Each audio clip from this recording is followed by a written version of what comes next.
제가 한 70나라 정도를 다니면서 선교지도 다니고 또 교회를 다니면서 말씀 전하고 많은 교회를 봤는데, 이렇게 교회가 따뜻하고 연세가 많은데 아주 내공이 꽉 차고 성가대가 이렇게 감동을 주는 찬양을 하는 교회는 처음인 것 같아요. 또 반주하시는 권사님인가요?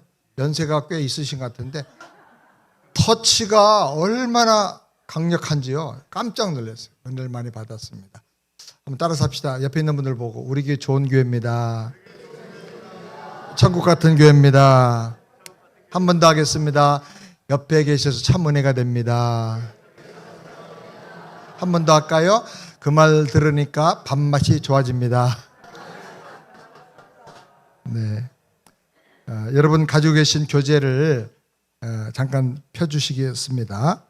여러분 가지고 계신 교재 1과입니다. 저는 아틀란타 세안장로교에서 목회를 하고 있습니다. 1년에 한 5번 정도 한 20여 나라 혹은 교회를 방문해서 전도하자, 복음으로 돌아가자 하는 운동을 지금 일으키고 있습니다. 저희 교회 현재 예배 드리는 상황, 제가 떠난다고 하니까 우리 부교육자들이 급하게 만들었는데 조금 손볼 일이 있지만은 하여튼 잠깐 영상 한번 보시겠습니다.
Welcome to Sean Church. 세안교회는 29년 전에 개척을 했는데 29년 동안에 그동안 열심히 전도를 해가지고 총 등록한 교인 수가 한 6,700명 정도 됩니다.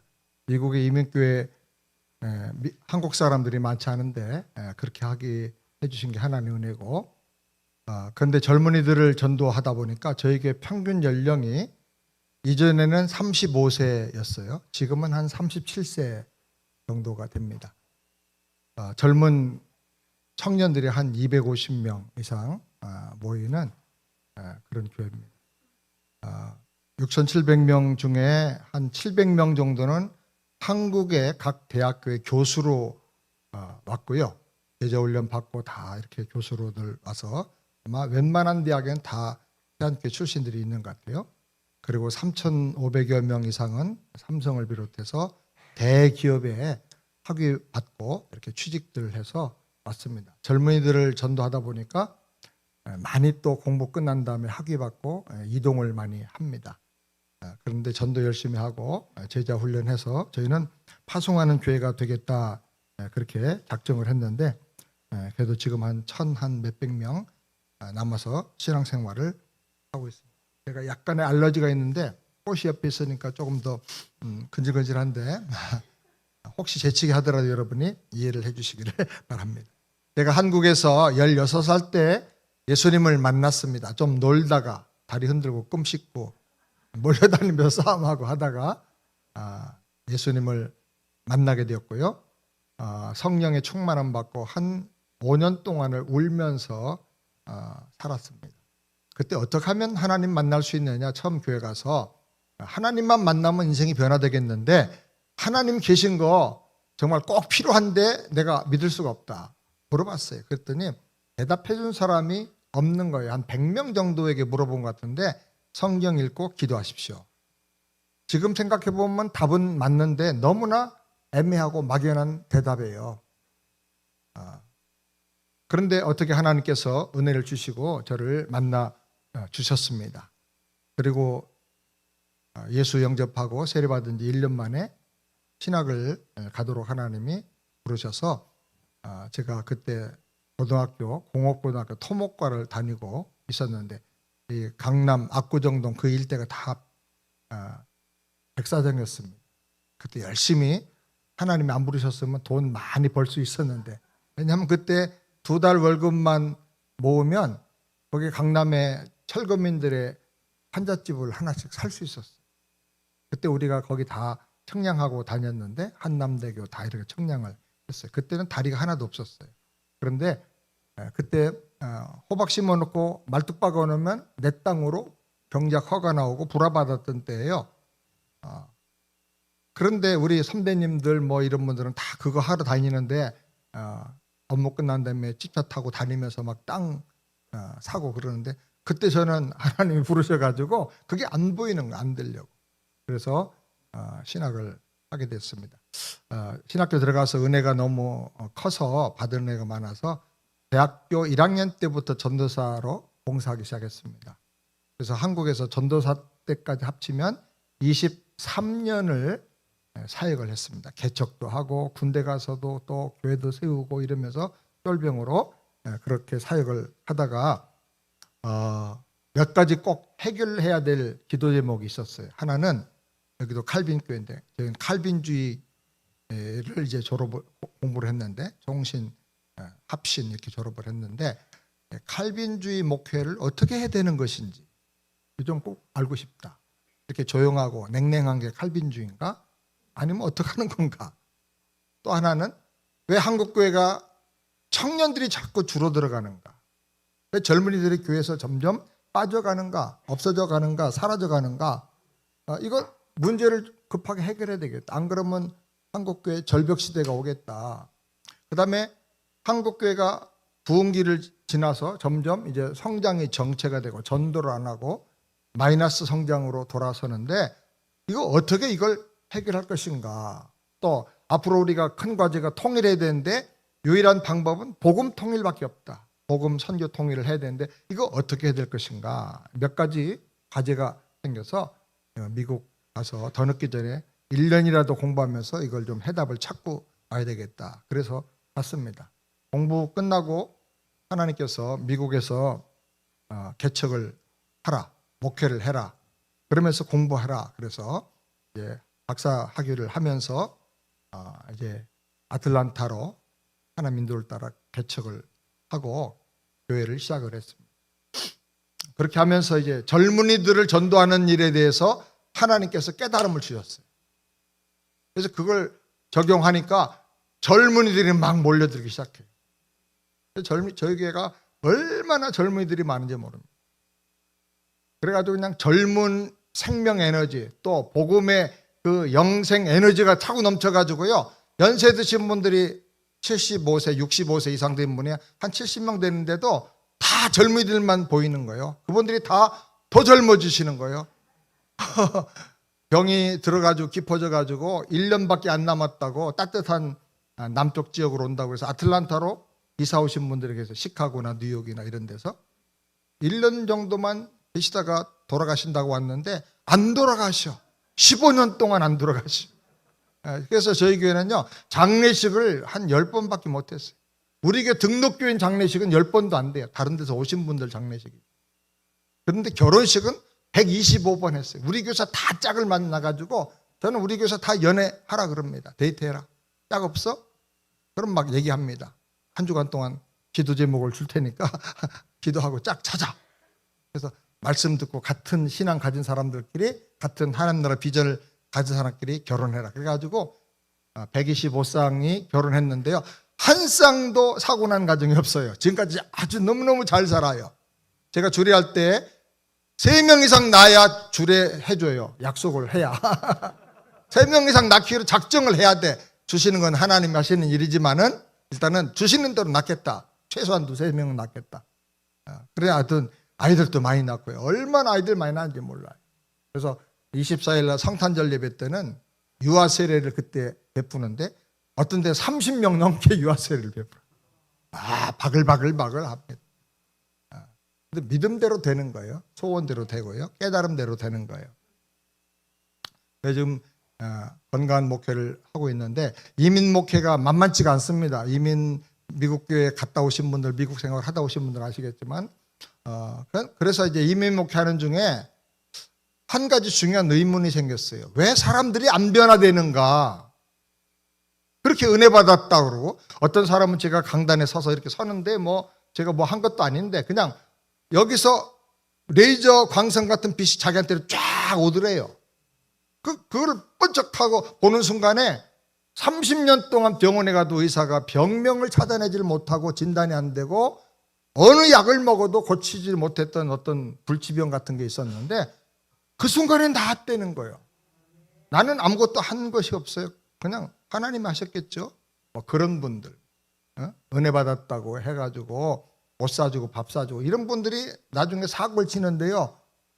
불신자보다 더 지독해요. 이민 생활 진짜 만만치가 않지 않아요? 절벽 끝에서 사니까. 그래서 그런 모습들을 쭉 보면서 왜 사람들이 변화가 안 될까? 설교를 해도 달라지질 않고 은혜 받았다고 울고 그렇게 통곡하고 했는데도 안 달라지는 거예요. 보통 때는 다 거룩하고 예수님 닮은 것 같은데 온도 습도가 달라지고 내 요구사항과 내 자존심과 내 이권과 뭔가 부딪히는 것 같으면은 그냥 영웅 본색이 드러나는 거예요. 그래서 교회가 막 어려워지고 힘들어지고 그런 일을 제가 한 2-3년을 경험을 했어요. 그런데 그걸 경험하면서 이제 교회가 다시 회복이 되고 수습이 됐지만은 제 마음속에 한 가지 중요한 질문이 있어요. 하나님 왜 안 달라집니까?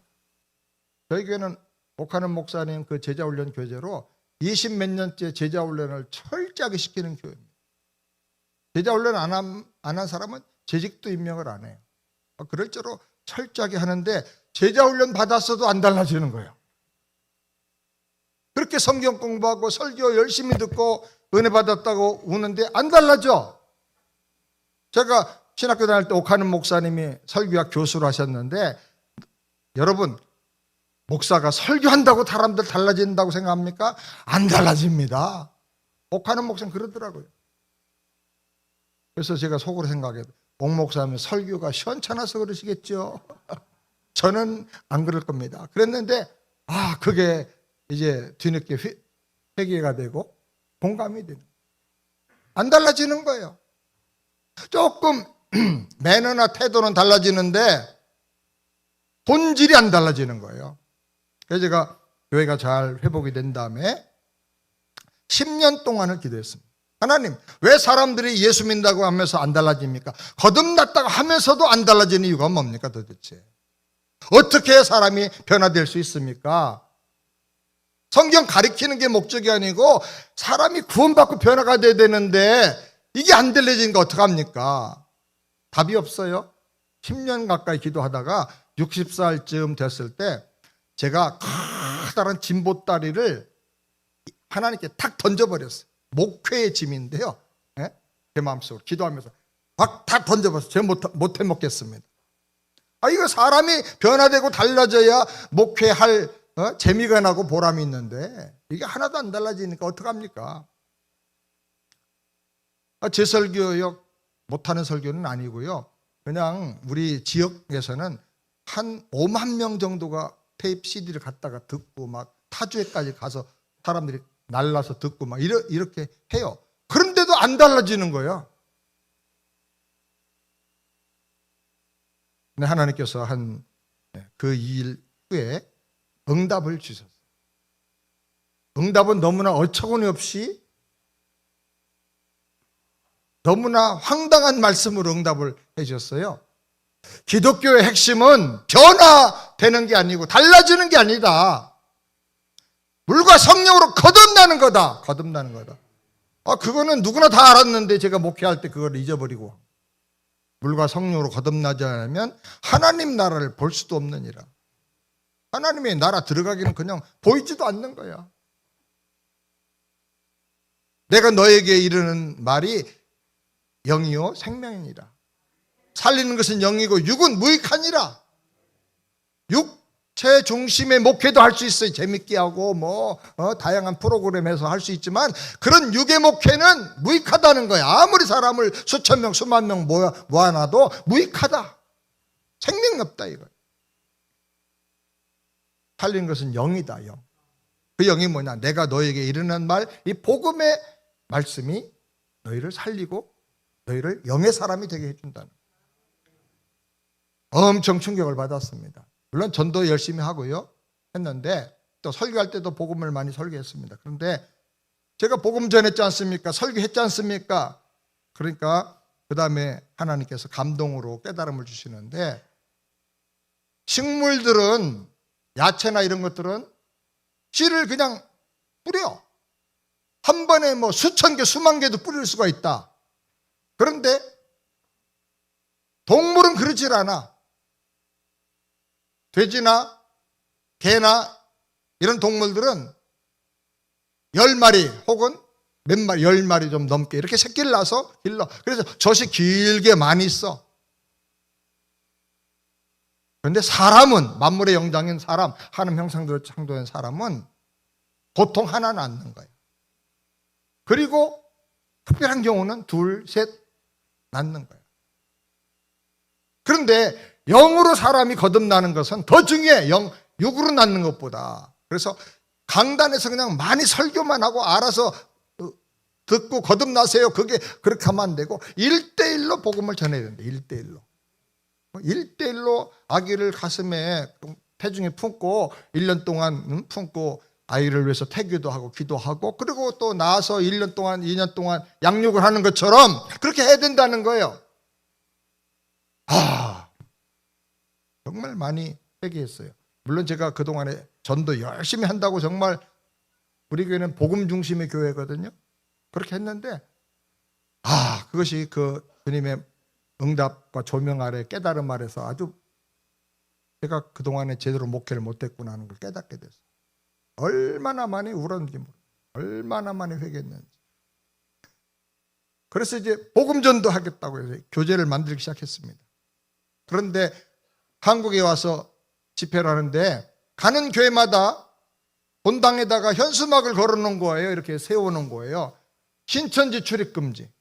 그럼 그 밑에다가 신천지 분별법, 신천지 특징이 뭐냐, 그림으로 뭘 막 가르친다는 거예요. 새는 막이고 밭은 사람의 마음이고 이런 식으로 해가지고 그 그림으로 비유를 풀어내는 거.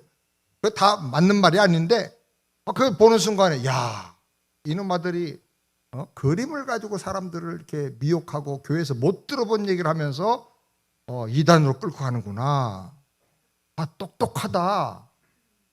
그러고 있는데 누군가가 제 머리를 치면서, 이 악한 이단도 이렇게 그림을 가지고 수단 방법을 가리지 않고 사람들을 미혹하는데 생명의 복음을 가지고 있는 너희는 지금 뭐 하고 있느냐 이러더라고요.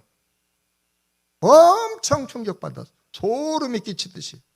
그래가지고 그래, 복음 그리고 그림. 그래서 1대1로 복음을 전해야 되겠다. 그림으로 전해야 되겠다. 이 시대는 글자의 시대가 아니고 또 말의 시대가 아니고 지금은 영상의 시대예요. 그림의 시대, 그림. 그래서 웬만한 것도 그냥 감사합니다도 이모티콘 하나로 보내버리고 이렇게 하는 거예요, 지금. 그래서 10,000마디의 말, 1,000만 마디의 말보다도 그림 한 장이 더 효과가 있고, 그림은 한 번 감동받으면 그냥 계속 남는다는 거예요, 머릿속에 영상으로. 그래서 그림이구나. 하나님이 그렇게 연결을 시켜주셨습니다. 처음에는 교재를 만들면서 다른 그림들, 다양한 새로운 그림들을 많이 그려봤는데, 제가 그림은 잘 못 그리지만 이제 스케치만 하는 거죠. 그런데 그렇게 하는 중에 전도서에 보니까 철 연장을 날 갈지 않으면 더 힘드느니라. 한국교회 철 연장이 좋은 연장이 세계교회 너무 많은데 뭐 전도 폭발이라든지 차영리라든지 이런 전도지들이 많은데 나를 안 갈고 수십 년 쓴 거야. 차영리도 우리 한국에 온 지가 벌써 50년도 넘었어. 그냥 주구장창 하니까 차영리 들고 나가서 대학가에서 전도하려고 하면요 5분만 하세요. 영접해 드릴게요. 그런데요 영접해야 영접기도를 해야 떠나갈 걸 알고 끈질기게 달라붙을 거니까 5분만 하라는 거예요. 그래 영접기도 해주겠다고. 그러니까 철 연장인데 날이 너무 무뎌가지고 먹혀 들어가지를 않는 거예요. 그래서 새로운 그림으로 그려가지고 하는 것보다는 복음은 영원히 변하지 않는 것이잖아요. 복음을 또 바꿔서 새로운 거로 만들면 그건 이단이란 말이죠. 성경에 있는 그 복음을 쉽게 사용하되 기존에 있었던 도구들을 활용해가지고 철 연장을 날가듯이 그렇게 해야 되겠구나. 그렇게 해서 우리 교회 청년 보고 제가 스케치한 거 가지고 네가 한번 디자인해봐라. 그래서 디자인해서 이런 바인더로 만들어가지고 우리 교회에서 한번 써봤어요. 그림을 가지고 한 사람 한 사람 먼저 직분자들부터 또 한 사람 한 사람 이렇게 했더니요. 사람들이 뒤집어지는 거예요. 펑펑 울면서 몇 시간씩 울면서 회개하고 사람이 변화되는 거예요. 그리고 어떤 사람은 그거 가지고 나가서 훈련받는 사람이 나가서 전도했는데 암 5기라고 해가지고 교회 나와서 등록한 분이 계세요. 곧 이제 지금 뭐 큰 수술을 해야 되는데 의사가 항암 치료하면서 좀 사이즈를 줄여가지고 줄어진 다음에 수술하자. 그래가지고 몇 달 동안 항암 치료를 하는 거예요. 그래서 우리가 교회 등록했길래 기도하면서 막 그러는데 이 훈련을 받는 분들이 가가지고 훈련 초기 때인데 가서 자기 이제 일주일에 2명씩 프랙티스를 해라. 그 사람이 결신하든 안 하든 30번 해야 내 복음이 된다. 그러니까 가서 해봐라. 그랬더니 가가지고 떠듬떠듬 설명을 하면서 읽어줬는데 이 사람도 가서 하고 저 사람도 가서 하고 또 한 30명이 와서 했대요. 근데 의사가 오라고 해서 갔더니요. 암이 줄어들어야 되는데 없어져 버렸어. 아무리 찾아도 없는 거예요. 골수에도 없고 전이 된 것도 없고. 그래 놀래가지고 몇 번 확인한 다음에 남편이 교회를 나왔어요. 안 나오던 남편이. 헌금도 막 엄청난 헌금을 또 하고 교역자들 다 일일이 다 초청해가지고 막 식사 대접하고 사례를 하고 감사를 하고. 왜 그런 일이 일어나냐? 복음이 능력이기 때문에. 아멘? 따라잡자. 복음은 능력이다. 아멘. 어떤 사람이 자살하려고 막 하던 사람이 있어요. 미국에 한 몇천만 불 가지고 와서 사업을 하다가 다 쫄딱 망하고 사기당하고 자살하려고 하던 사람인데 이 사람이 우리 교회에서 이 그림 일대를 설명하는 복음 일과 내용을 듣고는 그 테이프로 들었어. 그냥 테이프로. 차 타고 가다가 더 이상 운전할 수가 없더래요. 하나님이 자기를 찾아와 주셔가지고 그래서 고속도로에 하이웨이에다가 갓길에다가 차를 세워놓고 그 옆에 내려가서 잔디밭에 무릎을 꿇고 앉아가지고 이 말씀 그대로 그냥 회개하면서 예수님 영접했어. 막 하늘이 열리고 막 엄청난 하나님의 은혜와 사랑을 경험하고 막 엉엉 울면서 변화됐어요. 1시간 동안을 그랬어. 1시간 동안. 그래가지고 놀라운 일이 일어나고 막 긴 얘기인데 짧게 얘기하면 막 하나님께서 그 다음에 이 말씀에 있는 대로의 그 복을 주셔가지고 막 하는 일마다 번성하고 이상한 사람들 만나게 하시고 그래가지고 우리 교회에서 한 2시간 떨어져 있는 차타누가라는 곳에 대기업가가 됐어요. 불과 한 5, 6년 사이에 놀라운 일이 일어나 버렸어요. 식당을 하는데 지금 6개를 경영하는데요. 식당 하나 차렸는데 제가 가보니까 너무나 좋아요. 1년 지난 다음에 얼마나 매상이 올라가냐. 한 400만 불 올라간다. 그 다음에 그날 갔더니 또 하나 식당을 오픈하게 됐는데 목사님 예배 드리세요. 예배 드린 다음에 그 다음에 또 확인해보니 그 다음에 1,700만 불이 또 매상 올라가. 그보다 더 큰, 막 몇 배 더 큰 그런 식당들을 하는데 얘기 들어보면요. 도대체 이게 어떻게 된 일인가 싶을 만큼 놀라운 기적들이 일어나는 거예요. 복음의 능력이에요. 그래서 제가 그랬어요. 어떻게 이렇게 너는 예수 믿은 지 얼마 안 되고 그런데 한국말도 잘 못 알아들어요. 근데 이상하게 내 설교는 쏙쏙 들어온대. 그러니까 하나님 하시는 거죠. 그래가지고 물어봤어요. 어떻게 이렇게 변화가 됐느냐 그랬더니 믿음도 너무너무 좋아지고 저는요 2가지인데요. 하나는 목사님 교재에 복음에 대해서 설명할 때 하나님 주시는 오리지널 디자인 가운데 하나가 번성이라는 게 번성. 자기는 그걸 그냥 믿어가지고 그대로 됐다는 거예요. 번성하는 거예요. 그리고 또 하나는 목사님 교회 설교 테이블 주문을 해가지고 주소를 적어서 주문해서 보면 20번을 듣는데 20번을 듣는다는 거 듣고 은혜 주시는 대로 가서 직원들하고 얘기하는데 막 그대로 된다는 거예요. 너무 바쁘고 피곤하면 최소한도 10번을 듣는다는 거예요. 그러니까 그냥 말씀대로 된다는 거예요. 자기에게는 말씀이 곧 능력이고 말씀이 곧 현실이고 복음이 곧 능력이라는 거예요. 생명이고. 아멘입니까? 네, 여러분은 아멘 한 번밖에 안 하시잖아요. 그림 읽을 때 훈련받은 분들은 대부분 다 2번 합니다. 우리가 성경 구약에 보면 여러분이 검색해 보세요. 주로 아멘이 많이 나오는데 시편에도 아멘 나오고 아멘 나오는데 중요한 사건이 있을 때는 아멘이 2번씩 나와요. 개인적으로 엄청난 결단과 변화가 나타날 때, 국가적인 중요한 일이 있을 때 아멘이 2번씩 나오는데 신약 성경을 보면 아멘이 수도 셀 수 없을 만큼 많이 나와요. 그 아멘이 우리말로는 어떻게 번역됐냐면 진실로 진실로 이렇게 번역됐어요.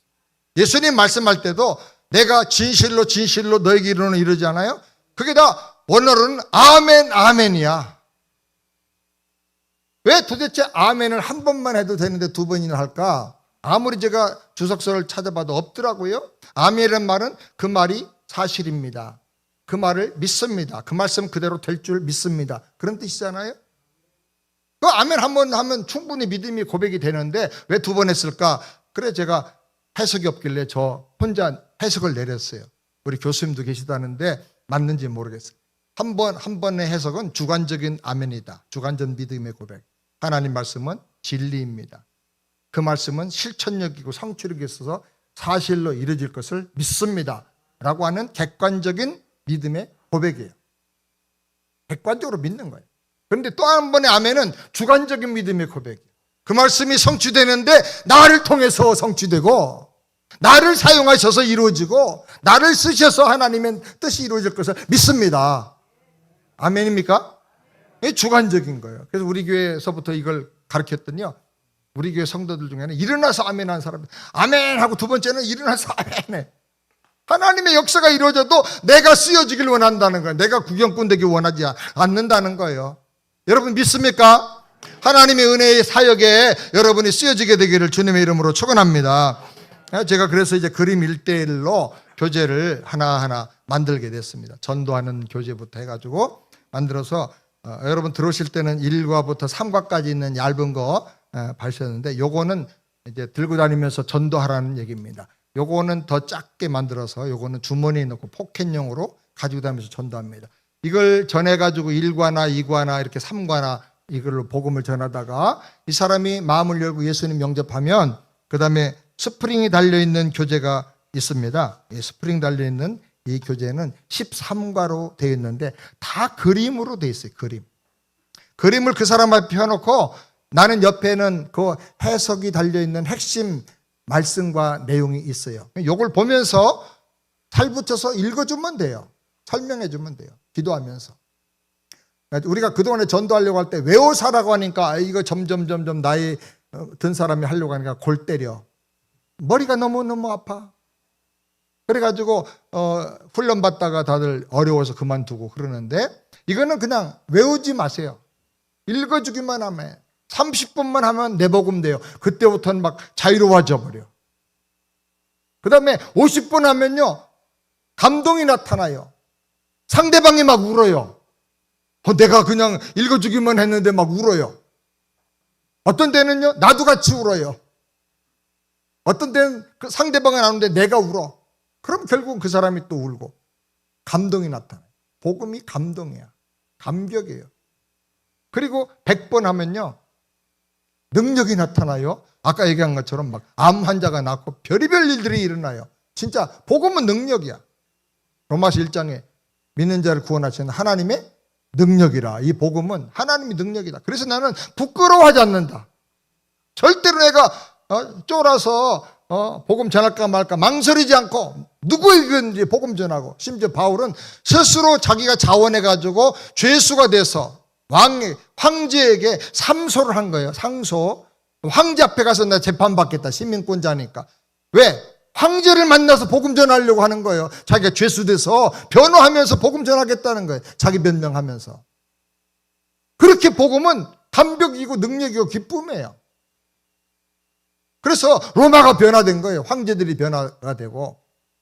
여러분, 이 복음이 얼마나 중요한지 모릅니다. 제가 이번에 와서 어떤 분 만났는데 크로스로드 그 선교회인데 그 이사장의 정 목사님이란 분이 지금 한국교회가 코비드 이후에 현실이 어떻게 됐느냐, 30명 모이면 교회가 정상이랍니다.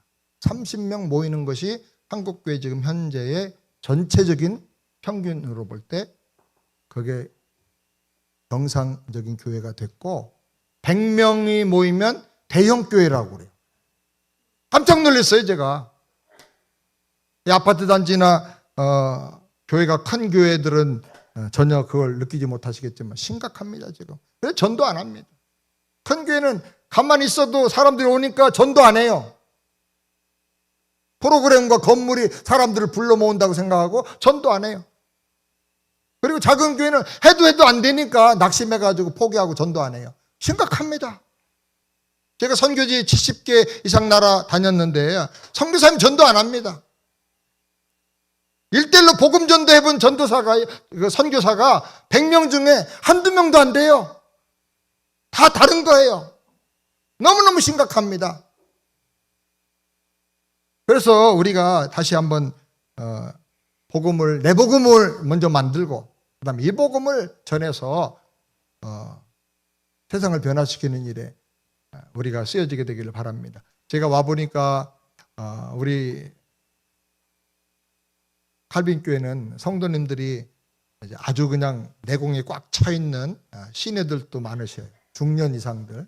저는 지금 72살입니다. 72살인데 은퇴해야 될 나이인데 또 교단에서 어떻게 은퇴 연령을 없애줬어요. 그래서 이제 후임자 지금 훈련시키고 세우려고 준비하면서 저는 1년에 20개 가량의 교회와 나라에 다니면서 전도하자, 복음으로 돌아가자, 지금 이렇게 외치고 있습니다. 비행기 타고 이제 도착하면 주로 저녁이 되는데 저녁에 도착했다. 그 다음날 아침 9시 반부터 또 세미나합니다.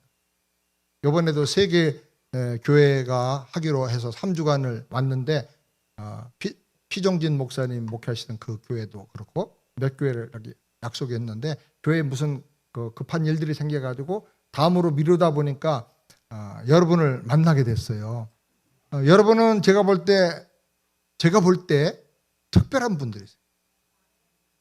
그래서 하나님 여러분 만나게 하신 거예요. 진짜예요. 정말입니다. 제가 내년까지도 스케줄이 꽉 차 있어요. 내후년까지도 지금 10몇 개가 더 밀려 있고 한 3, 40개가 지금 스케줄이 꽉 차 있어요. 각 나라마다.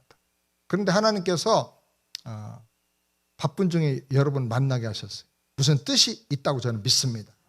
아멘.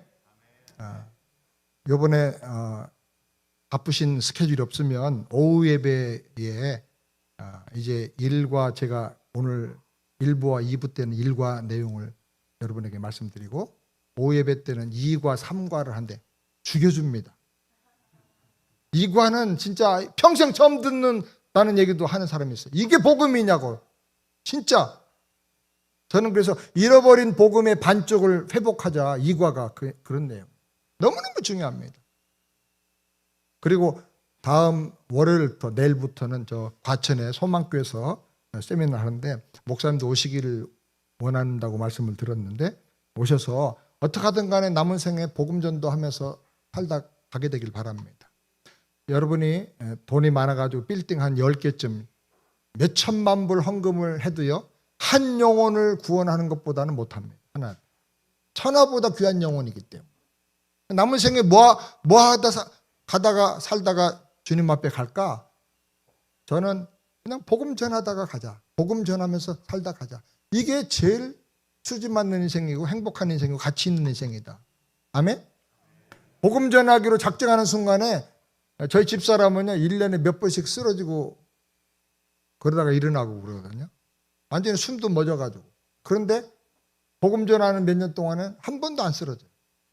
그리고 저도요, 햇볕만 보면 몸이 솜사탕처럼 녹아가. 몸이 약해가지고. 더위 먹는다고 그러죠, 여름에.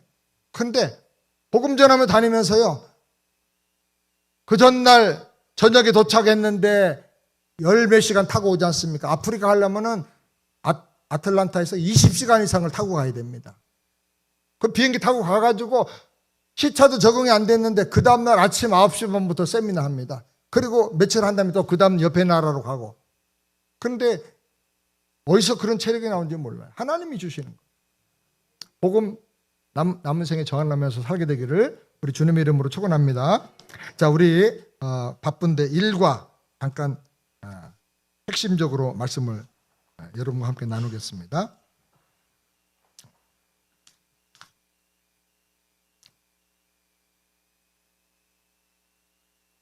요즘은 나가서 전도하려고만 하면 사람들이 손살에 칩니다. 교회 교자도 꺼내지 마라. 예수 예자 꺼내지도 말라. 더군다나 코비드 지나오면서 엔티들이 더 늘어났습니다. 교회 다니는 성도들이나 또 목회자에게 심지어 상처받아가지고 아주 저항하는 사람들까지 있습니다. 예수 얘기하면 당신 한 번도 이제 더 이상 안 볼 거야. 막 이렇게 하는 사람도 있어요. 그런 사람들에게 이제 우리가 복음을 전해야 되기 때문에 고민을 했습니다. 오랫동안 기도하는 가운데 한 3개월 만에 이 그림을 하나님께서 제 마음속에 주셨어요. 이 그림을 가지고 전도합니다. 이 그림 1대1은요, 그림을 가지고 접촉을 합니다. 그래서 사람들이 거부감을 느끼지 않게 됩니다. 안녕하세요. 제가 너무 중요한 그림 하나를 보여드리려고 하는데 시간 좀 잠깐 내실 수 있으십니까? 여기 이 그림 한번 보시겠어요? 혹시 이 그림이 무슨 그림인지 아십니까? 보신 적 있으세요? 네. 그러면 끄떡끄떡 거리는 분들이 많고요. 한 번도 본 적이 없다는 사람은 이북에서 오신 분들. 이런 예, 맞습니다. 천지창조 그림 중에 한 부분입니다. 미켈란젤로라는 사람이 그렸죠. 미켈란젤로는 굉장히 천재적인 화가입니다. 이 그림을 자세히 보시면요, 여기에 자매님의 인생 전체가 다 들어있습니다. 뭐가 들어있다고요? 인생 전체가. 과거 옛날에 왜 그렇게 속상하고 가슴 아프고 상처받는 일이 그렇게 많았는지, 그게 여기 다 들어있습니다. 그리고 지금 살면서 왜 이렇게 하는 일마다 안 되고 되는 일이 뒤집어지고 그런 일들이 많은지, 왜 이렇게 몸은 많이 아픈지 여기 다 있습니다. 그리고 제일 중요한 거, 자매님의 미래가 여기 다 들어있습니다.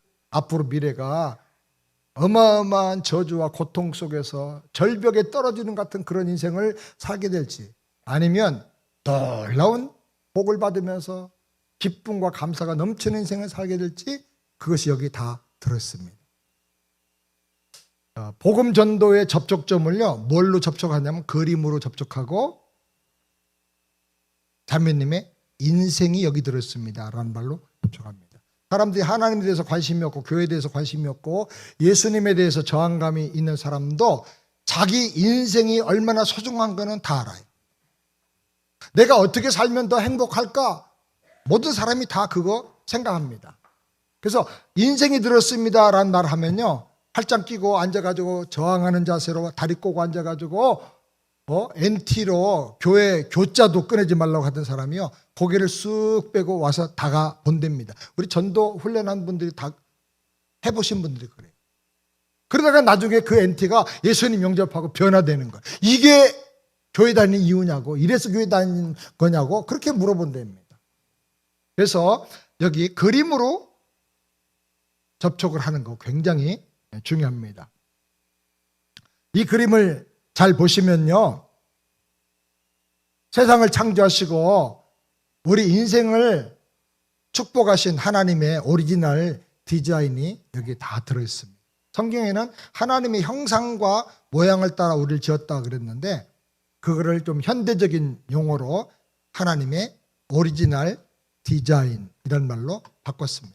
오리지널 디자인이라는 말은 우리가 왜 어떻게 어떤 모습으로 살아야 할지를 하나님이 미리 그려놓으셨다는 것, 하나님의 축복된 계획을 말하는 것. 덮어놓고 살 게 아니고 그걸 알아야 되잖아요. 그래서 오리지널 디자인이 다 들어있습니다. 그리고 이 그림을 보시면서 여러분 전도할 때는 이 그림을 볼펜이나 이런 걸로 짚어가면서 나는 여기를 보면서 설명하면 돼요. 이거는 상대방 쪽에 그림을 향하게 하고 나는 이걸 보면서 설명하면 되니까 전도가 너무너무 쉬워요. 이거 훈련하다가 2살 난 아이에게 했더니 이제 가족부터 하라고 그러니까 2살 난 아이가 예수님 영접했어요. 완전히 아이가 변화가 되는. 그래서 물어보면 예수님 여기 계시대. 2살짜리가. 그러니까 그림이기 때문에요. 너무너무 이렇게 가슴에 박히면서 이해가 됩니다. 하나님이 세상을 만드시고 에덴 동산 곧 천국도 만드시고 인간이 거기서 왕같이 귀하게 살도록 창조하셨습니다. 넘치는 사랑으로 모든 복을 부어주셨는데 첫 번째로 하나님은 기쁨의 복을 주셨습니다. 우리가 밥을 먹되 맛있게 먹어야 살이 되고 행복한 거와 똑같이 인생도 살되 덮어놓고 살 게 아니라 기쁨을 누리고 살아야 됩니다. 기쁨은 인생의 맛과 같아요. 그러니까 기쁨과 감사가 없는 인생은 그거는 그냥 생존하는 거지 인생을 제대로 사는 게 아닌 거죠. 기쁨을 누리면서 살게 되기를 바랍니다. 하나님은 두 번째로 번성의 복을 주셨습니다. 생육하고 번성해서 땅에 충만하라. 번성은 수가 많아지고 창대해지는 거예요. 하는 것마다 잘 되는 것입니다. 그리고 하나님은 부유의 복을 주셨습니다. 물질만 부유한 게 아니라 정신적으로도 부족함이 없는 만족한 그런 복을 누리며 살게 해주셨습니다. 그리고 하나님은 자유의 복을 주셨습니다. 인간을 기계처럼 운명에 따라서 움직이는 존재가 아니라 인격적으로 스스로 결정해서 할 수 있는 하나님 같은 인격자로 만들어 주셨습니다. 그리고 하나님은 인간에게 자유를 주셨습니다. 그리고 하나님은 인간에게 사랑의 복을 주셨습니다. 하와를 지어서 가정을 이루고 서로 사랑하며 살게 하셨습니다. 사랑은 인생의 보람이고 기쁨과 건강의 비결이고 문제와 상처를 치유하는 묘약입니다. 그리고 하나님은 거룩의 복을 주셨습니다. 하나님처럼 거룩하고 영광스러운 존재가 되라는 것입니다. 거룩하다는 말은 디퍼런스, 다르다는 뜻입니다. 디퍼런스가 있으면 그 다음에 엑셀런스가 나오게 돼요. 특별한 존재, 탁월한 존재가 되는 것입니다. 하나님은 일곱 번째로 인간에게 왕권의 복을 주셨습니다. 문제가 생겨도 낙심하고 절망하지 말고 포기하지 말고 해결할 수 있는 권세를 주셨다는 거예요. 왕권을 잃어버리면요 종노릇하게 됩니다. 종노릇하면 원망하고 불평합니다. 그 사람 핑계대고 책임 전가합니다. 끌려다닙니다. 많은 사람들이 왕권을 잃어버리면 환경과 사람에게 노예가 되어서 끌려다니고 합니다. 누구 때문에 나 못 살겠어. 저 인간 만나서 내 인생은 완전히 망쳤어. 이렇게 얘기하는 거는 다 지금 왕권을 잃어버리고 종노릇하고 있다는 증거입니다. 그 다음에 하나님은 우리에게 안식의 복을 주셨습니다. 사람은 자존자가 아니기 때문에 안식과 재충전이 필요합니다. 안식하면서 주신 복을 소화하며 감사할 때 넘치는 에너지가 나오게 되는 것입니다. 그리고 하나님은 우리에게 하나님과 교제하는 복을 주셨습니다. 교제는 수준을 결정합니다. 교제는 뭘 결정한다고요? 수준을 결정해요. 내가 불량한 사람들과 만나서 교제하면 나도 모르게 불량한 사람이 됩니다. 깡패와 사귀면 깡패 닮아가요. 그런데 내가 만약에 대통령과 한 달에 한 번씩 만나서 교제하고 밥을 먹는다. 그러면 그 나라의 실세 같은 존재가 됩니다. 특권층이 되는 거예요. 아마 장군들이, 사업가들이 아마 줄 설 거예요. 대통령 자주 만나는 사람 한번 만나고 싶다고. 우리가 대통령도 아니고요.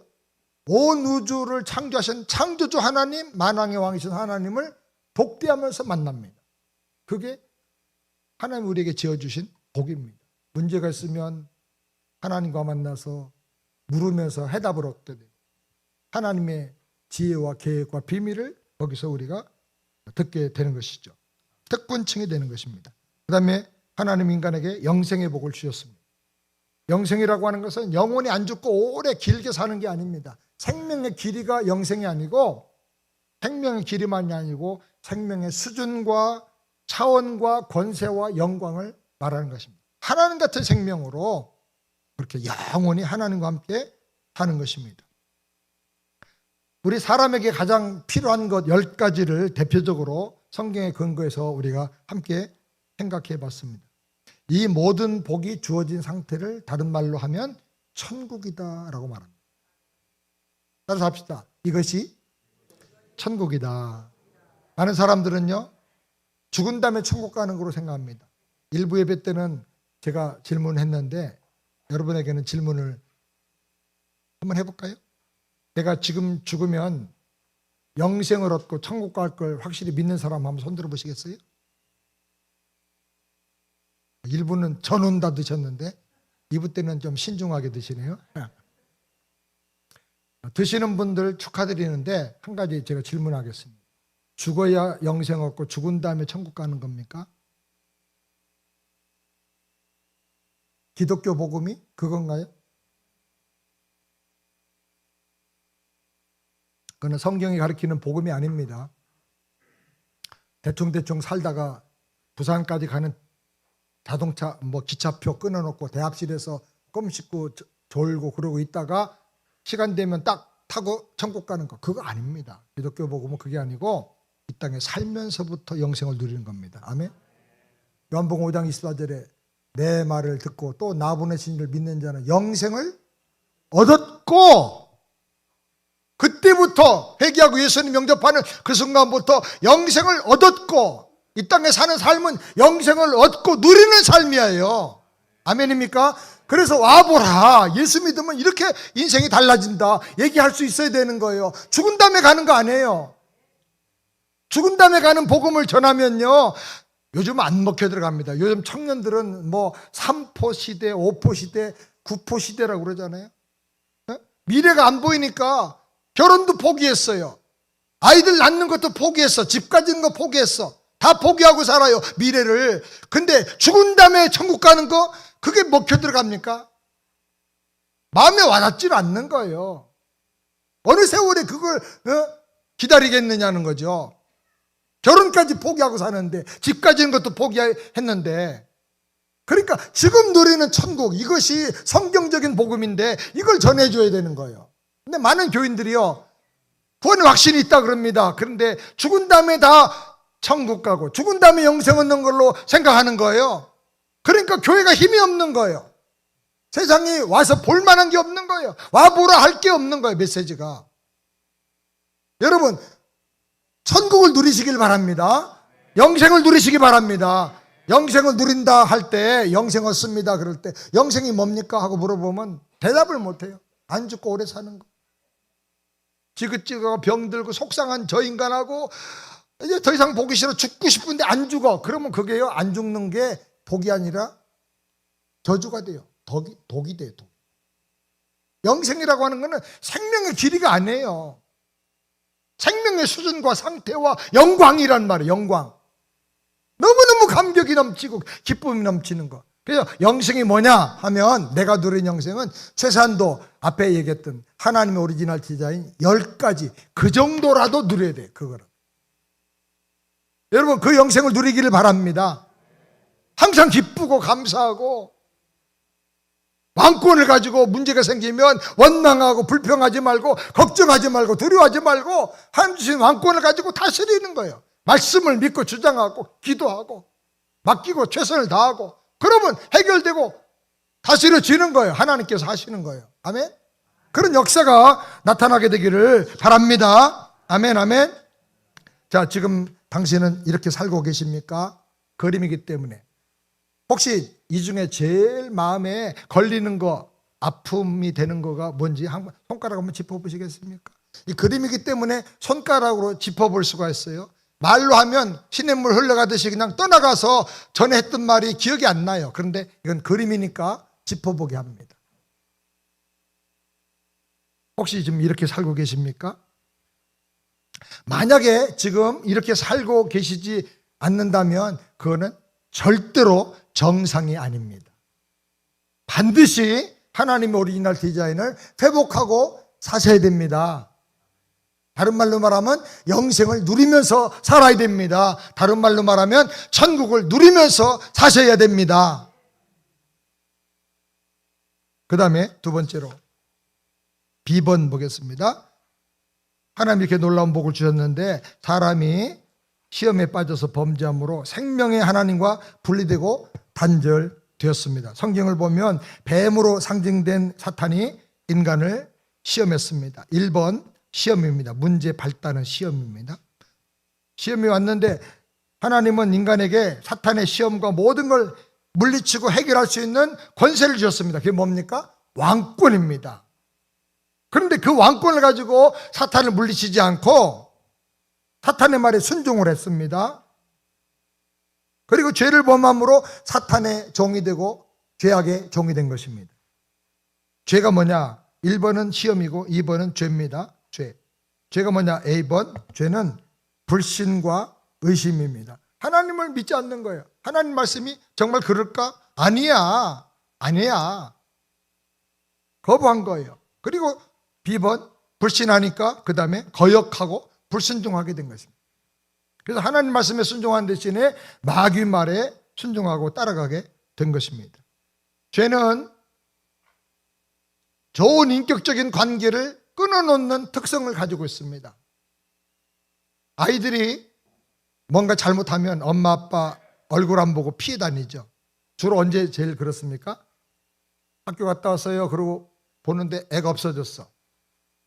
간식도 달라고 안 하고 TV도 안 보고 사라졌어. 그러면 대부분 오늘 성적표 받아왔구나. 엄마 아빠한테 뭔가 잘못했다 실수했다 그러면 관계가 멀어져요. 우리가 죄를 범함으로 말미암아 하나님과의 관계가 끊어졌어요. 단절됐어요. 마치 나무가 뿌리에서 잘라진 거와 똑같아요. 여기는 생활에 갖다 놓으셨는데 꽃꽂이 한 교회들 보면 꽃을 아름답게 꼽아놨지만 죽었습니까? 살았습니까? 죽었어요. 죽었는데 점점 죽음이 아주 확증되어 가는 거죠. 왜 죽었어요? 이쁜데 아름다운데 향기도 있는데 잘라졌어요. 어디서? 뿌리에서. 생명의 공급이 안 되는 거예요. 그래서 점점 시들고 말라서 썩어서 쓰레기통에 버리고 나중에 불살라지는 거예요. 죄로 말미암아 하나님과 단절되니까 모든 축복이 하나님의 모든 생명력이 다 끊어지게 됐습니다. 그래서 C번 보겠습니다. 기쁨이 변하여 뭐가 됐습니까? 슬픔이 됐습니다. 번성하는 인생이 저주와 질병 가운데 떨어지게 됐습니다. 부요가 가난으로 바꿔졌습니다. 있어도 가난해. 정신적 가난, 영적 가난, 돈 쌓아놓고 걱정하는 그런 가난. 그리고 자유가 방황으로 바꿔졌습니다. 실컷 자유롭게 산다고 하는데 가야 될 방향을 잃어버린 거예요. 방향을 잃어버린 것을 방황이라 그럽니다. 그리고 사랑 대신에 미움과 증오가 찾아왔습니다. 결혼할 때요, 어떤 사람은 그래요. 신혼여행 가가지고 스카치 테이프를 준비해 가지고 가서 여기 위에 붙이고 밑에 붙였대. 왜? 잘 때 눈 뜨고 자려고. 눈 감고 자면서 당신을 못 보는 게 너무 아깝다는 거예요. 그렇게 사랑을 고백하면서 결혼했는데 몇십 년 지나면요, 호칭이 바꿔져. 처음에는 허니, 캔디 뭐 이러고, 저는 집사람을 아가씨라고 부릅니다. 아가씨. 그런데 점점 호칭이 바꿔져. 뭘로 바꿔져? 인간아. 뭐 전 단계는 아빠야. 애 아빠. 자기하고는 관계없는 애 아빠야. 그러다가 인간아, 저 인간, 그 인간. 그러다가 나중엔 뭐예요? 왼수. 왼수. 제가 미국에서 들은 한국식 조크인데 80날 할아버지가 아침에 일어나서 여보 밥 먹자 그랬더니요, 주먹으로 한 방 날라오더랍니다. 아침에 눈 떴다고 그냥 눈 다 잠고. 세상에 이런 세상이 되는 거예요. 사랑이 변해서. 왜? 사랑의 그 에너지가 생명, 참 사랑의 에너지가 단절됐기 때문에 그런 것입니다. 그 다음에 왕권이 변하여 종노릇하게 됩니다. 거룩이 변하여 추악한 존재가 됐습니다. 얼마나 추악한지요? 동성애를 하죠. 짐승들도 안 하는 동성애를 합니다. 그리고 요즘은 동물하고 결혼하겠다고 그럽니다. 유럽에서는 지금 심각한 문제입니다. 동물하고 결혼하는 수관, 이것이 합법화 해달라고 지금 요청합니다. 심각합니다. 그 다음에 8번째, 안식이 변하여 불안과 걱정, 근심, 우울증이 생겨났습니다. 쉬어도 피곤하대요. 휴가 갔다 올 때가 제일 피곤해요. 쉬고 왔는데 피곤해. 이게 쉰다고 해결되는 게 아니고 에너지 공급이 돼야 되거든. 에너지 공급이 되고 사는 이유가 깨달아지고 보람이 느껴지고 그래야 되는데 영적 단절이 되니까 이게 안 되는 거예요. 그 다음에 영생 대신에 하나님과 교제 대신에 영적 단절이 오게 됐어요. 아무리 불러도 하나님은 응답하지 않고 구말리만 하나님 돼버렸어요. 찾을 수가 없는 거예요. 그리고 영생 대신에 죽음과 심판이 오게 됐습니다. 한 번 죽는 것은 정해진 것이고 그 후에는 반드시 심판이 있습니다. 인간의 불행이 어찌 이 10가지 뿐이겠습니까? 하나님과 단절되어 사는 이런 상태를 가리켜서 지옥이라 그럽니다. 지옥. 자, 여기서 한번 보시죠. 지금 형제님은, 자매님은 어디서 살고 계십니까? 여기는 단절돼서 오는 저주조는 상황이고 요거는 축복된 상황인데 손가락 한번 짚어보시죠. 그럼 어떤 분들은 요 가운데를 짚어요. 가운데는 없습니다. 허당입니다. 유령같이 살고 있습니까? 짚어보세요. 정확하게 진단을 해야 해결할 수가 있어요. 명의는 진단부터 잘하는 사람이에요. 진단을 정확하게 해야 돼요. 자기 인생을 진단해야 됩니다. 손가락 한번 짚어보시죠. 자, 그림으로 되어 있기 때문에요. 손으로 짚어보게 해요. 예, 너무너무 좋아요. 손 짚던 사람은 나중에 예수님 영접합니다. 98% 이상이 영접해요. 손가락으로 짚으면. 왜? 마음이 열리기 때문에. 인격적으로 하나하나 인식하고 동의하기 때문에 나중에 영이 열려요. 인간은 그 다음에 D번 보겠습니다. 인간은 동물과 다르게 하나님 형상대로 창조되어서 영성과 지혜가 있습니다. 탁월한 영성과 지혜. 그래서 이 저주와 불행을 어떻게든지 해결해 보려고 노력을 합니다. 그래서 제일 많은 사람들이 선행을 합니다. 선행. 얼마나 선행하기를 좋아하냐면 조폭들도 갖가지 문신을 등급에 따라 하는데 팔에는요 똑같은 문신을 합니다. 뭐라고 하는지 아세요? 목욕탕에 가보면요 착하게 살자 이렇게 해서 그 범죄자들도요 착하게 살아야 복이 오고 좋은 데 간다고 생각을 하는 거예요. 근데 여기 컵에 이만큼 물이 있는데 이게 독약이라고 가정을 한번 해보세요. 10,000명이 죽어 이거 먹으면. 너무 진해. 생수를 10,000병을 갖다 부었어요. 그럼 이 독약 없어졌어요? 독이? 먹으면 돼요 안 돼요? 안 됩니다. 네. 그러니까 무슨 얘기냐면 선행을 가지고는 죄를 없앨 수가 없다. 선행으로는 죄를 해결할 수가 없는 거예요.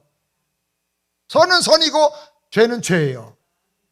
어떤 사람이 법정에 고발되어 가지고 감옥에 간다. 처벌받는다. 그건 뭐냐면 죄 때문에 그래요. 그것이 큰 죄든 작은 죄든 몇 번의 죄든 간에 그 죄 때문에 처벌받는 거예요. 선행으로는 죄를 해결할 수가 없다 하는 것입니다. 사람들은요 그러면 지식을 많이 쌓으면 되지 않을까? 몰라서 죄 짓는 거지. 알면은 괜찮지 않게 계몽을 많이 받으면 사람이 이렇게 우매한 사람이 되어서 멸망당하지 않지 않을까?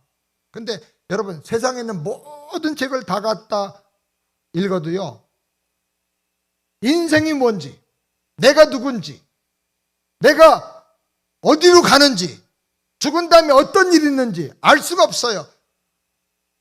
1시간 후의 일도 몰라요. 내가 누군지도 가르쳐주질 못해요. 저희 집에도 책이 15,000권 정도 되는데 대부분 다 읽어봤어요. 책을 많이 읽어볼수록 하나 확실히 깨달은 거 내가 모르는 게 너무 많구나. 그거 하나 깨달아요. 어떤 사람들은 그래서 종교를 가지면 해결할 거라 생각하면 종교. 세계 4대 종교가 있죠. 공자, 유교죠. 공자는 말하기를 60살에 내가 하는 모든 일은 순리를 따라서 하는 일이고 나는 하늘의 순리를 다 깨닫게 되었다. 70살에는 내가 하고 싶은 대로 막 해도 이제는 내 모든 본성이 법도에 어긋난 일이 없게 되었다 라고 말했습니다. 그런데 그 후에 사라는 아들이 죽습니다. 70 조금 넘어서. 그리고 제일 아끼던 제자가 또 죽습니다. 이어서. 그러자 하늘이 나를 버렸다고 상심하면서 모든 걸 다 포기하고 고향인 곡부라는 마을로 돌아가서 걱정, 근심, 슬프, 절망하다가 72세에 걱정, 근심 속에서 죽습니다. 72세.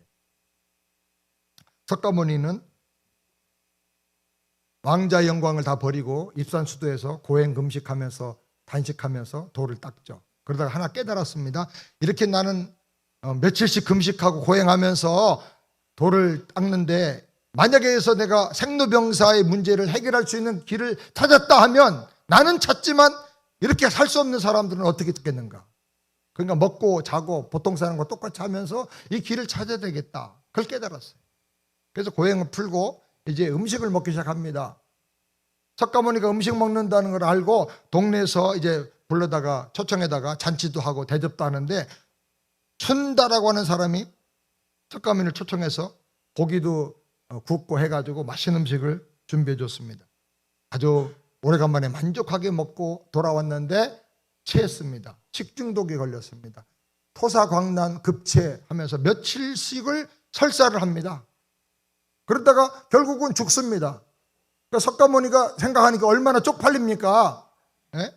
온 인류의 죄 문제, 생로병사 문제를 해결하려고 입산수도 하다가 죽는데 설사하다 죽는 거예요. 식중독으로. 그래서 우리에게는 구원의 길이 없다. 마지막에 남긴 것이 그 불교의 화엄경이라는 그 경전에 이 마지막 그 내용들이 다 담겨 있습니다. 그 전문가 중에 한 사람이 도울입니다. 김용욱. 김용욱이 기독교에 대해서는 잘 모르는데 이 불교 그 부분에 대해서는 아주 너무나 강의를 잘했어요. 제가 한번 우연히 그걸 들었는데 깜짝 놀랐어요. 그 화엄경을 하는데 너무나 안타까운 거예요. 자기가 그래서 우리에게는 구원이 없다. 천상천하 유아독존.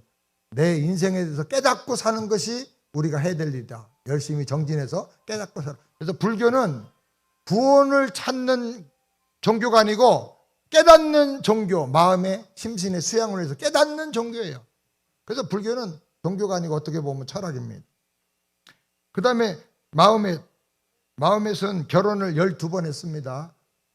아내 하나 가지고는 가정생활에 만족을 얻을 수가 없어가지고 12명을 결혼했는데요.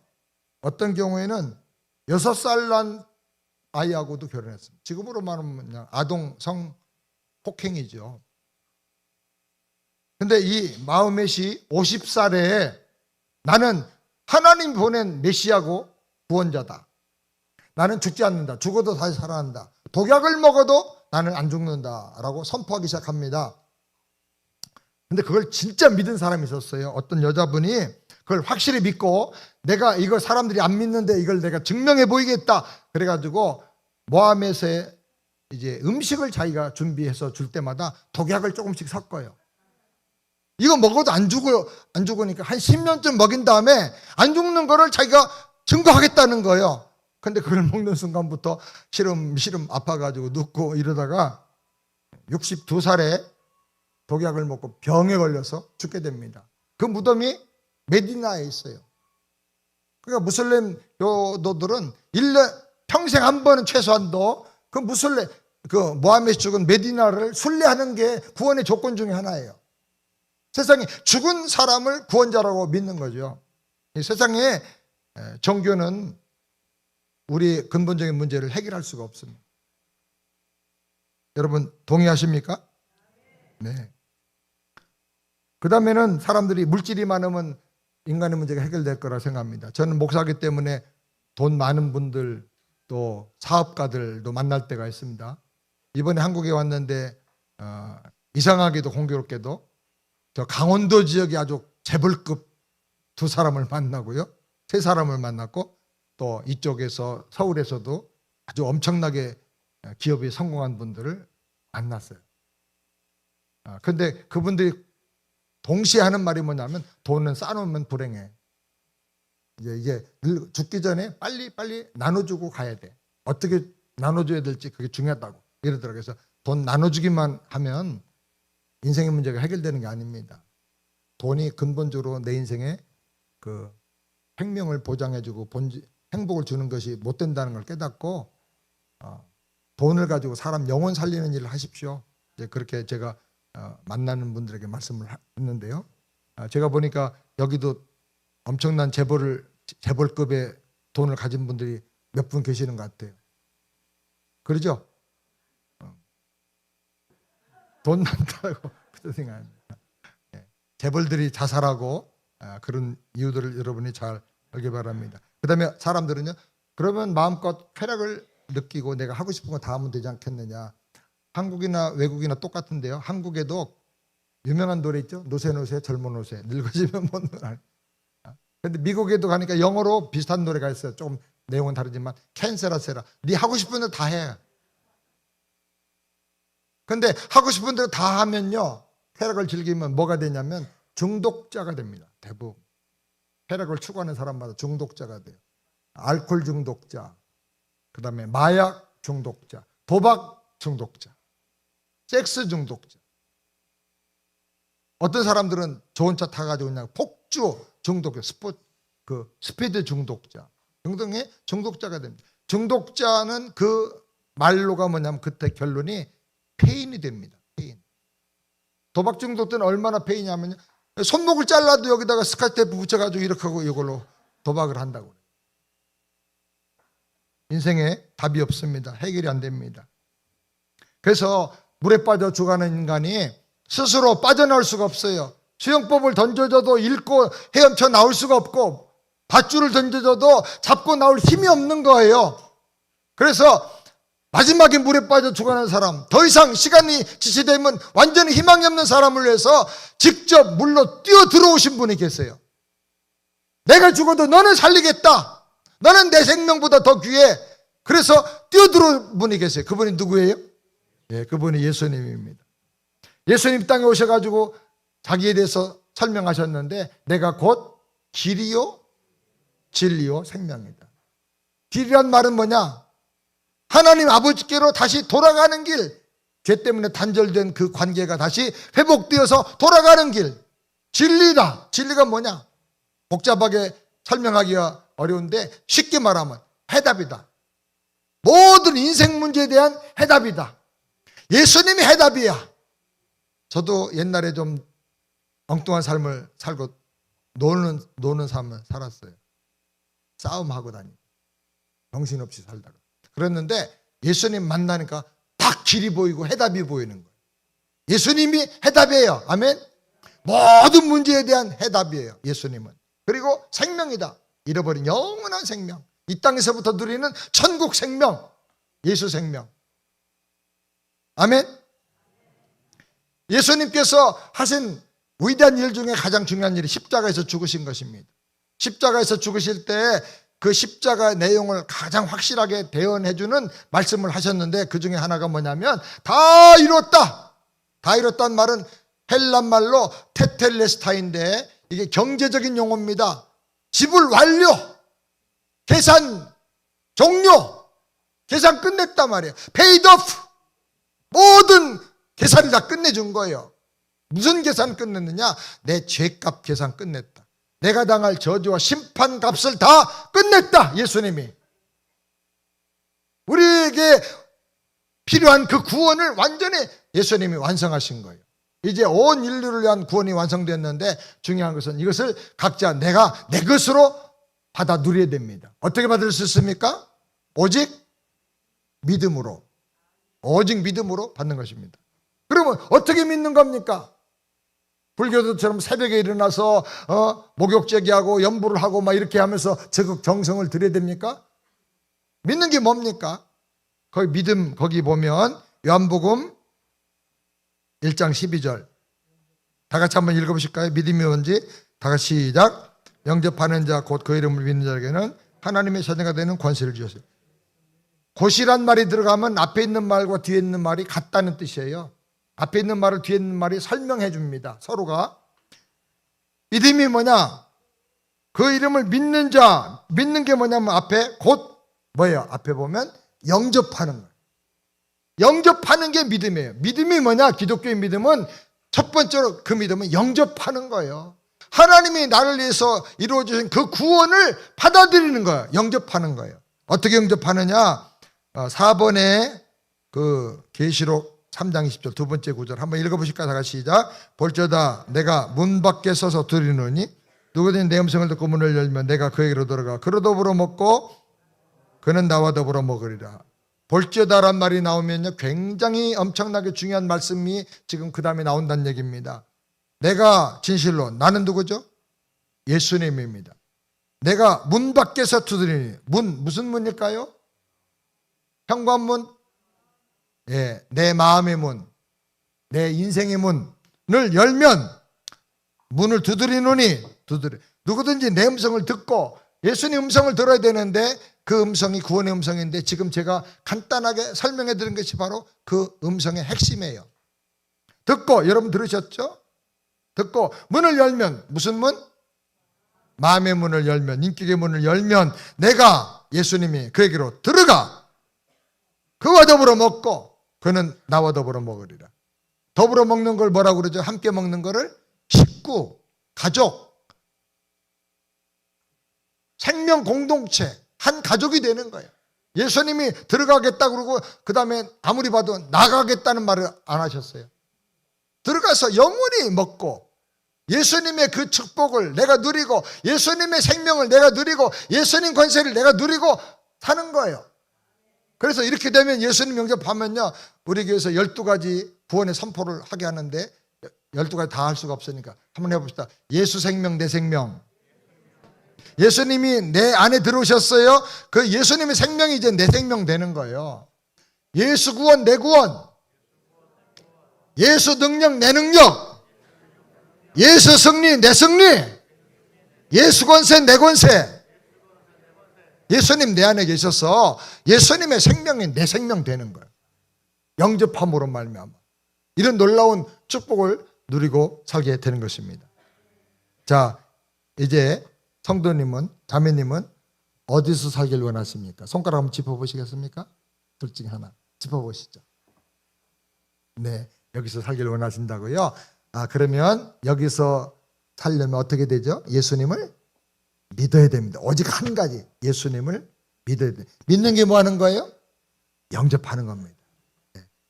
이제 예수님을 믿고 영접하는 것은 지금 기도로 예수님 영접할 수 있습니다. 여기 영접하는 기도 저를 따라서 한번 하시기 바랍니다. 저를 따라서 한번 하게 하고 그 다음에는 눈 뜨고 본인이 처음으로 이걸 읽으면서 예수님 영접하는 기도를 한번 하게 하시기 바랍니다. 근데 많은 분들이 여기서 막 깨지고 눈물 흘리면서 우는데 여자분들은 저희 집사람이 이제 가끔 전도하러 나가는데요. 제가 토요일 날 설교 준비하는데 여보 잠깐만 다녀올게요. 그리고 10시쯤 10시 반쯤 나갑니다. 1시간만 하고 와서 밥 차려줄게요. 안 와요. 아무리 기다려도. 3시 4시인데 안 와. 올 때 보니까 눈이 막 빨개가지고 부어가지고 왔어. 왜 이렇게 늦게 오냐고. 복음 전했는데 어느 교수 부인인데 예수님 영접하는데 막 눈물이 터져가지고 귀신이 돼버렸어. 아이섀도우 마스카라 다 지워져가지고 그냥 눈물 잠깐 흘리는 게 아니고 막 2-3시간씩 막 울어대는 거예요. 그러면서 예수님 영접하게 놀라운 역사가 일어납니다. 이걸 가지고 복음을 전해봤더니요 통계가 78%가 예수님을 영접해요. 공산주의 국가인 저 쿠바에서도 그러고 한국에서도 그러고 78%가 예수님 영접하고 영접한 사람의 약 70%가 눈물을 흘리면서 예수님을 영접해요. 회개하면서. 그냥 말로만 하는 게 아니라 이론이 아니라. 그리고 어떤 사람은 꿈까지 꾼대 꿈. 네. 그림으로 봐가지고 요게 자기 가슴에 딱 박혀가지고 영상으로 박혀서 잠자면서 꿈에 나타나는 꿈에 복음을 누리는 거예요. 이런 은혜가 먼저 여러분에게 있게 되기를 바랍니다.